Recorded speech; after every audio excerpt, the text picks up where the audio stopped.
ka danna subscribe sannan ka danna alamar ƙararrawar sanarwa don samun sababbin shirye-shiryenmu. Mun gode. Assalamu alaikum yan uwana, da fatan muna nan cikin ƙoshin lafiya. Barkanmu da warhaka da barkanmu da sake saduwa cikin wannan sabon bidiyon. A wannan bidiyon namu na yau za na yi bayani ne kan yadda za ka yi ka saya MB 500 a matsayin da kuɗin katinka Naira 50 ko kuma MB 250 da katinka Naira 25. Wannan tsari ba wani tsari ne wani mai wahala sosai, wannan kwata-kwata bai wuce a cikin minti ɗaya za mu gazzace shi ba. So ku biyo mu cikin wannan bidiyon domin ganin yadda za ka yi ka samu wannan garabasa.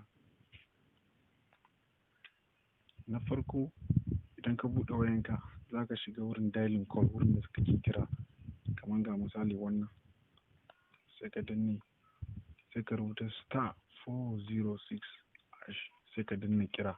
In dai layin MTN ne yana zuwa sai ka danna kira sau kuma haka zai nuna maka na number 1 migrate, number 2 1.5, number 3 nightlife. To in dai kana son wannan tsarin wanda za ka saya MB 500 a cikin kuɗin wayanka na Naira 50, sai ka danne number 3 wato night bundle, sai ka danne. In ka danne sai ka danna sending. Sai ka danna sending zai kawo maka wani abu kamar wannan. Ka gana wanda yana maka 250 MB plus at Naira 25 ko kuma 500 MB at Naira 50. To sai ka zaɓi wanda kake so. 500 MB ne sai ka danna 2. Sai ka danna 2 sai ka sake danna sending. Ka danna sending.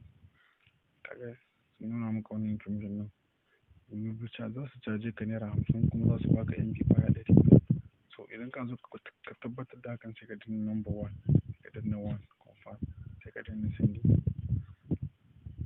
Ka gani ko zai nuna maka wani abu kamar wannan: activation of 500 MB plus nightlife window was successful. Wato an riga da an saya shi.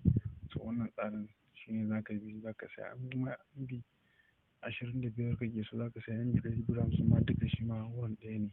Sai ka zaɓi wanda kake so ne kawai. Sannan dan Allah in baka yi mana subscribe ba, ka taimaka ka yi kokari ka danna mana subscribe, sannan ka danna mana alamar like, da hali kuma ka yi mana share. So kar ku manta wannan tsarin yana fara ne daga karfe 11 na dare zuwa karfe 5 na asuba, kuma sannan sai in kana cikin tsarin MTN Plus. In baka MTN Plus wannan ba za ya ci ba.